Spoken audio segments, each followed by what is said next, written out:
Hello everyone, कैसे हैं आप सब लोग। तो चलिए आज हम अपने क्लास 12 का चैप्टर नंबर 2 शुरू करते हैं, जो कि है रिप्रोडक्शन इन फ्लावरिंग प्लांट। तो ये चैप्टर पिछले वाले चैप्टर से थोड़ा ज़्यादा कॉम्प्लेक्स है, लेकिन इसमें पढ़ने में आप लोग को बहुत ही ज़्यादा इंटरेस्टिंग लगेगा अगर आप लोग एक एक चीज़ को ध्यान से समझ करके पढ़ेंगे। तो मैं कोशिश करूंगा कि इस चैप्टर को बहुत ज़्यादा आपके लिए इंटरेस्टिंग बना सकूं, क्योंकि ये चैप्टर टोटली प्लांट से रिलेटेड है। तो जो लोग आगे प्लांट को लेकर के पढ़ाई करना चाह रहे हैं, बॉटनी में लेकर के पढ़ाई करना चाह रहे हैं, तो उन लोग के लिए चैप्टर बहुत ही ज़्यादा इंटरेस्टिंग रहेगा। लेकिन जो लोग प्लांट को लेकर के पढ़ाई नहीं करना चाह रहे हैं, उनके लिए थोड़ा सा मतलब बोरिंग टाइप का हो सकता है। लेकिन मैं ट्राई करूंगा कि जितना मुझसे हो सके मैं इसको इंटरेस्टिंग बना सकूँ। तो चलिए चैप्टर को शुरू करते हैं। पिछले क्लास में हम लोग ने रिप्रोडक्शन इन ऑर्गेनिज्म के बारे में पढ़ा था, तो उसमें हम लोग ने स्पेशली प्लांट या एनिमल को लेकर के पढ़ाई नहीं किया था।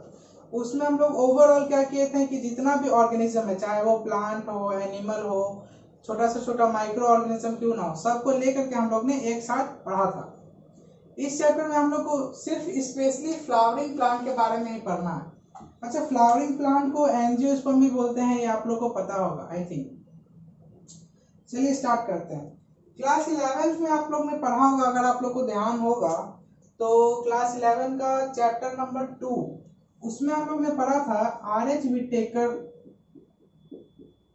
एक बायोलॉजिस्ट थे, उनके बारे में हम लोग ने पढ़ा था। उन लोग ने क्या किया था कि क्लासिफिकेशन किया था प्लांट का, कुछ एक क्राइटेरिया रख करके उसकी बेसिस पे सारे प्लांट को, वर्ल्ड में जितने भी प्लांट है उन सब को 5 कैटेगरी में डिवाइड किया था। ठीक है, तो सबसे पहले तो उन्होंने ऑर्गेनिज्म को क्लासिफाई किया था, किस किस बेसिस पे किया था वो देखिए, और क्या क्या डिवाइड किया था।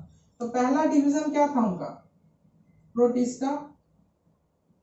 पहला था मोनेरा, मैं फुल नहीं लिख रहा हूं, आप लोग समझ लीजिएगा। सेकंड था प्रोटिस्टा, थर्ड था Fungi, then Plantae, then Animalia. तो ये 5 डिवीजन उन्होंने किया था आर.एच. विटेकर साहब ने। ठीक है, अब प्लांट को भी 5 पार्ट में डिवाइड किया गया। देखिए क्या क्या,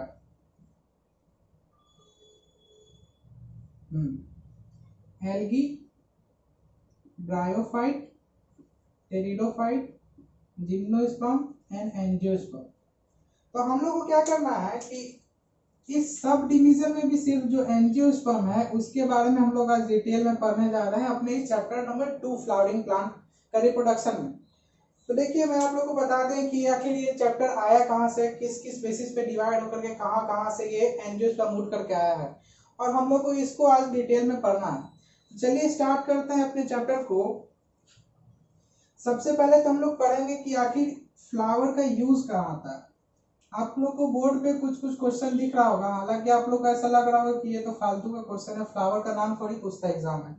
लेकिन नीट का एग्जाम में ऐसा पूछ सकता है एग्जांपल दे करके, जैसे मैरीगोल्ड।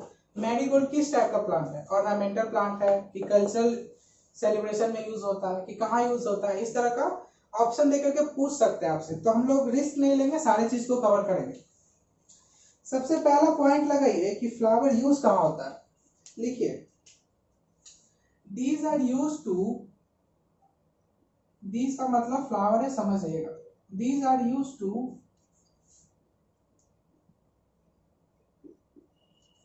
convey, मतलब व्यतीत करना, किस किस फीलिंग को व्यतीत करना, कन्वे करना। देखिए, these are used to convey happiness,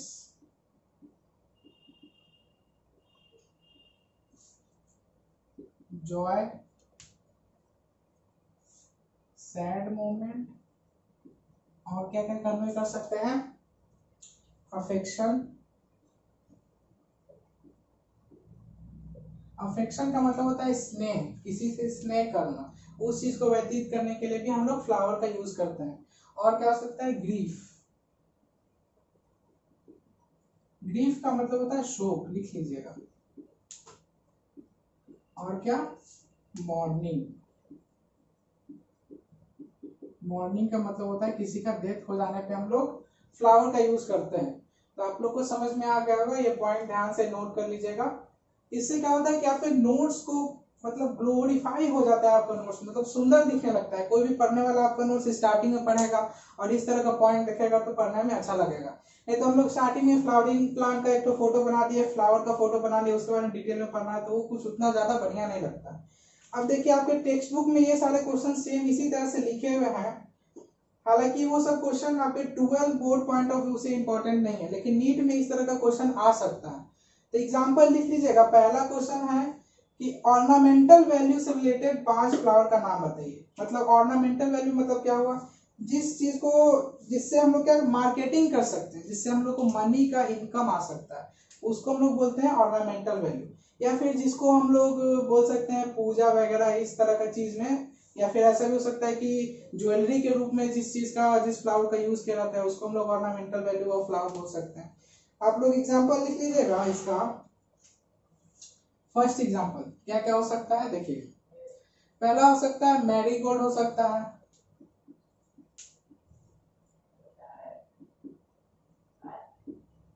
और क्या हो सकता है, मॉर्निंग ग्लोरी हो सकता है।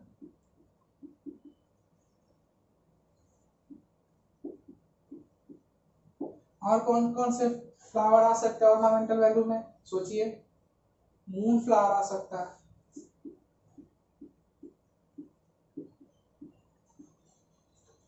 जिरेनियम आ सकता है, लेवेंडर आ सकता है, और भी बहुत सारे फ्लावर आ सकते हैं, लेकिन हम लोग को 5 लिखना है तो 5 हम लोग ने लिख लिया। नेक्स्ट क्वेश्चन देखिए। 5 ऐसे फ्लावर का नाम बताना जिसको कि सोशल और कल्चरल सेलिब्रेशन में हम लोग यूज कर सकते हैं। क्या क्या हो सकता है लिख लीजिए एग्जांपल। रोज हो सकता है, मैरीगोल्ड हो सकता है, इसमें भी मैरीगोल्ड, इसमें भी मैरीगोल्ड, दोनों में यूज हो सकता है। लिली हो सकता है, जैस्मिन हो सकता है, और क्या हो सकता है, और क्या हो सकता है फ्लावर, हिबिस्कस हो सकता है। हिबिस्कस के बारे में तो हम लोग डिटेल में पढ़ेंगे इस चैप्टर में, ठीक है। एक और क्वेश्चन आता है, व्हाट इज फ्लोरिकल्चर। तो फ्लोरिकल्चर का मतलब ही आप लोग को नाम से ही पता चल रहा होगा, फ्लोरी मतलब फ्लावर और कल्चर मतलब उसका कल्टीवेशन करना। तो इसका डिफिनेशन लिख लीजिए। बचपन में हम लोग लिखा करते थे कि the cultivation of flower is known as floriculture. थोड़ा मैं मॉडिफाई करके इसका डेफिनेशन आप लोग को लिखवा देता हूँ, आप लोग अपने नोटबुक में नोट कर लीजिएगा ध्यान से। लिखिए, branch of ornamental horticulture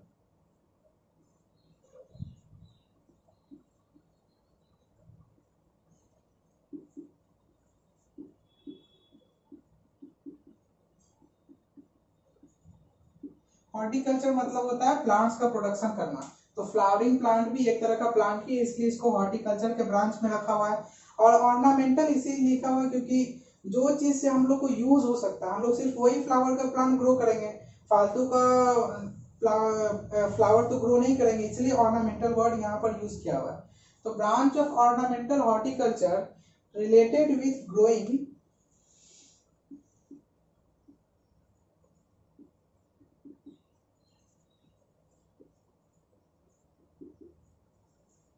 and marketing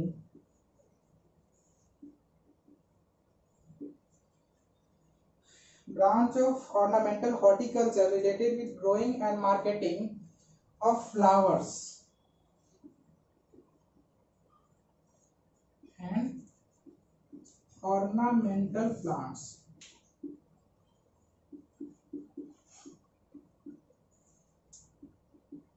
is known as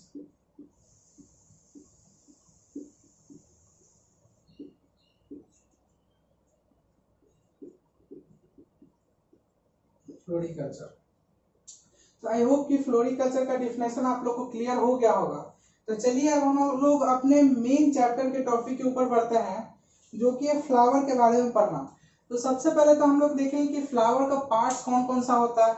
बाहर का पार्ट्स मतलब एक्सटर्नली देखने में हम लोग को कौन कौन सा पार्ट्स दिखता है। फिर उसके बाद हम लोग फ्लावर के अंदर घुसेंगे, उसमें देखेंगे कौन कौन सा फ्लावर होता है, फ्लावर का पार्ट्स होता है जो हम लोग को दिखता नहीं है बाहर से। फिर उसके बारे में हम लोग डिटेल में पढ़ेंगे। तो सबसे पहले तो एक्सटर्नल व्यू के बारे में देख लेते हैं कि बाहर से दिखने में कौन कौन सा पार्ट्स हम लोग को फ्लावर का दिखता है। तो तो चलिए अब हम लोग देखते हैं कि फ्लावर का पार्ट्स कौन कौन सा होता है। बाहर से हम लोग को देखने में कौन कौन सा पार्ट्स दिखाई देता है और उसको साइंटिफिक या बायोलॉजी में क्या क्या बोलते हैं। तो टॉपिक लगाइएगा मेन पार्ट्स ऑफ फ्लावर।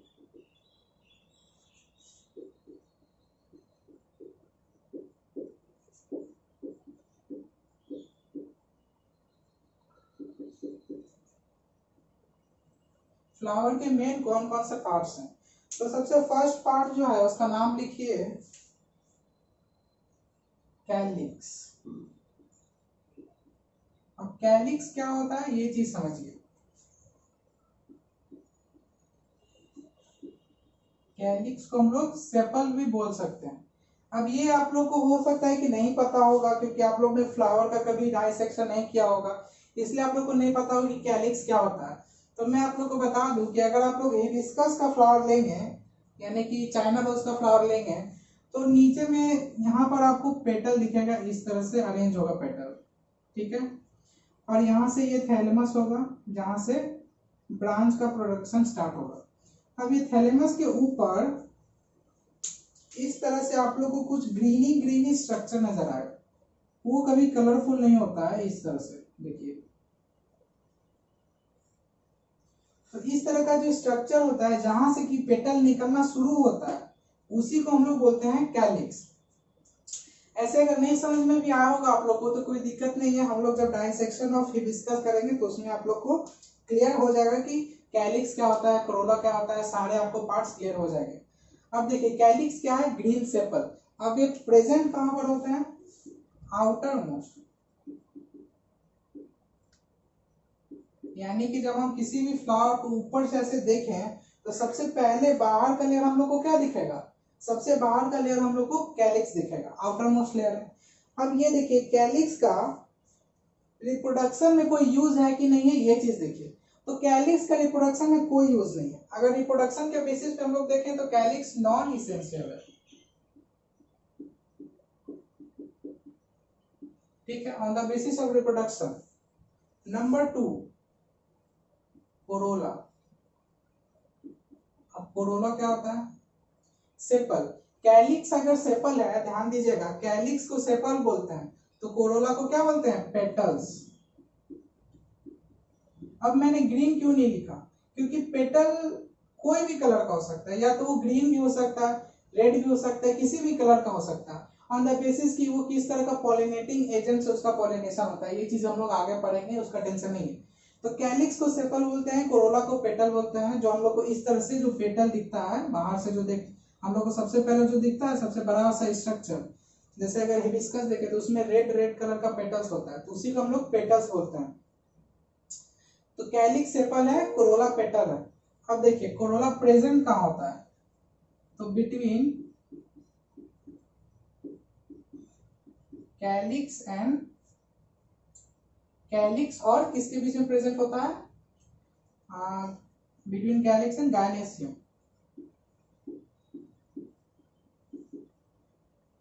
गायनेसियम क्या होता है, हम लोग नेक्स्ट हम लोग का पॉइंट हट गायनेसियम ही है।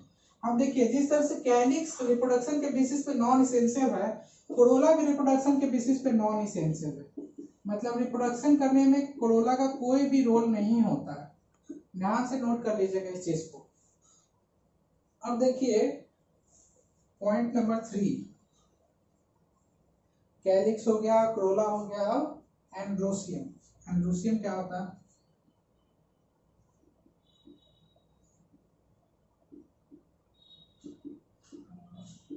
तो एंड्रोसियम हमारा स्टेमेन होता है, यानी कि मेल रिप्रोडक्टिव पार्ट। फ्लावर का मेल रिप्रोडक्टिव पार्ट है वो स्टेमन है, जिसको कि बायोलॉजी में हम लोग क्या बोलते हैं, एंड्रोसियम भी बोलते हैं। अब ये कहाँ प्रेजेंट होता है ये चीज देखिए, बीनीथ कोरोला, यानी कि कोरोला के अंदर एंड्रोसियम प्रेजेंट होता है। अब इसेंशियल है कि नहीं, इसेंशियल ऑब्वियस इसेंशियल होगा है, क्योंकि मेल रिप्रोडक्टिव पार्ट ही है। तो आखिर मेल गैमेट तो मेल रिप्रोडक्टिव पार्ट से ही ना आएगा, इसलिए ये रिप्रोडक्शन में ये इसेंशियल है। नेक्स्ट पार्ट देखिए 4 गायनेसियम। एंड्रोसियम हमारा क्या है, मेल रिप्रोडक्टिव पार्ट है, इस तरह से सिंबल भी मैं लगा देता हूँ मेल। उसी तरह से गायनेसियम क्या है, फीमेल रिप्रोडक्टिव पार्ट है, जिसको क्या बोलते हैं, पिस्टिल भी बोलते हैं और कार्पेल भी बोलते हैं। तो पिस्टिल, कार्पेल, गायनेसियम तीनों एक ही चीज है। मुझे भी बचपन में कंफ्यूजन होता था कि पिस्टिल अलग चीज है, कार्पेल अलग चीज है, बट दोनों सेम ही चीज है, उसी का नाम अलग है। अब गायनेसियम प्रेजेंट कहाँ होता है, सबसे अंदर हम लोग को गायनेसियम ही दिखेगा, इनर मोस्ट।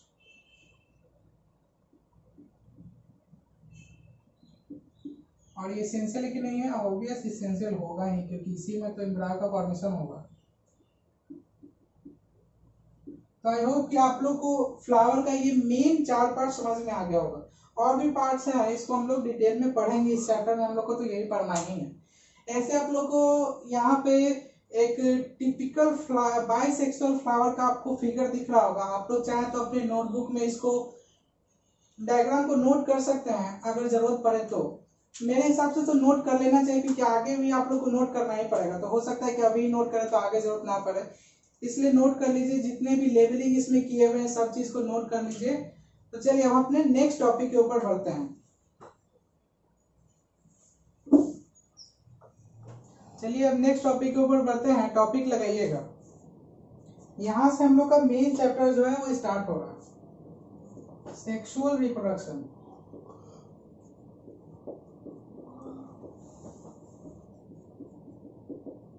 यानी कि अब सेक्सुअल रिप्रोडक्शन में क्या क्या होता है, किस किस तरह से इवेंट का फॉर्मेशन, एम्ब्रायो का फॉर्मेशन होता है फ्लावरिंग प्लांट में, उसको हम लोग देखेंगे। सेक्सुअल रिप्रोडक्शन, इसका मतलब क्या हुआ, लाइफ साइकिल के बारे में हम लोग देखने जा रहे हैं। फ्लावरिंग रिप्रोडक्शन, फ्लावरिंग प्रोडक्शन का मतलब क्या हुआ कि सेक्सुअल रिप्रोडक्शन का जो रिजल्ट है वो क्या है, सीड का फॉर्मेशन। और हम लोग एक नया प्लांट भी ग्रो करते हैं जनरली सीड से।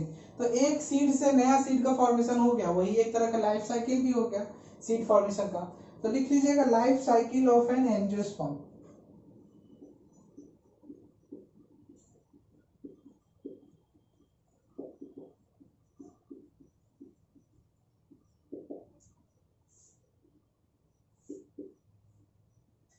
चलिए सबसे पहले इवेंट्स का नाम लिख लेते हैं, फिर उसको एक एक करके हम लोग नेक्स्ट लेक्चर में डिटेल में पढ़ेंगे। ये लेक्चर मैं छोटा ही बनाना चाहता हूँ, क्योंकि फर्स्ट लेक्चर है चैप्टर 2 का, इसीलिए। चलिए टॉपिक लगाइए। सबसे पहला इवेंट क्या होगा सेक्सुअल रिप्रोडक्शन का, जैसा कि हम लोग ने पिछले चैप्टर में पढ़ा चुका है, pre fertilisation, fertilisation and post fertilisation. बस इसके अंदर जो सब डिवीजन होगा वो थोड़ा अलग होगा। तो सबसे पहला इवेंट लिखिए प्री फर्टिलाइजेशन।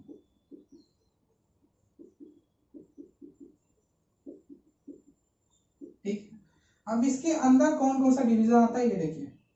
सबसे पहले तो क्या होगा इवेंट में, गैमेटोजेनेसिस,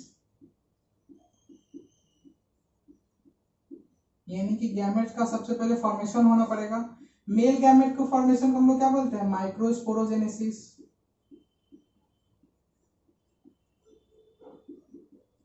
और फीमेल गैमेट के फॉर्मेशन को बोलते हैं मेगास्पोरोजेनेसिस।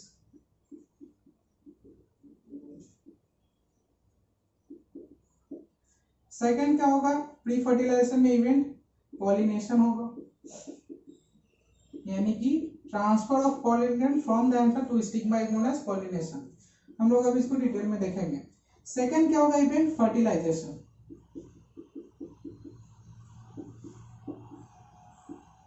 और थर्ड इवेंट हमारा क्या होगा, पोस्ट फर्टिलाइजेशन, यानी कि फर्टिलाइजेशन होने के बाद का इवेंट। इसमें कौन कौन सा इवेंट आता है ये चीज देख लीजिए। पहला क्या हो सकता है, इंडोस्पर्म फॉर्मेशन।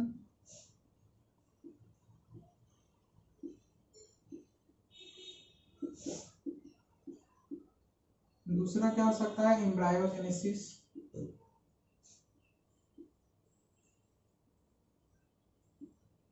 ठीक है, और थर्ड हमारा इवेंट क्या हो सकता है,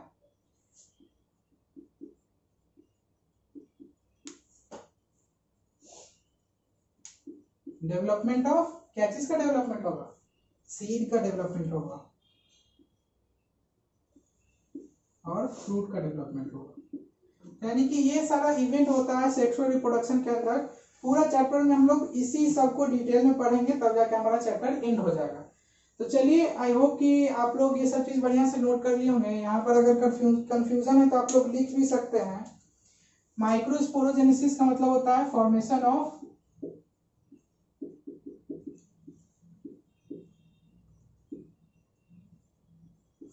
मेल गैमेट, और इसमें क्या होगा, फीमेल गैमेट। ठीक है, तो चलिए, आई होप कि आप लोग को आज का लेक्चर बहुत ही शॉर्ट एंड इंटरेस्टिंग समझ आया होगा। आज तो कुछ हम लोग नया इन्फॉर्मेशन गेट नहीं कर पाए हैं।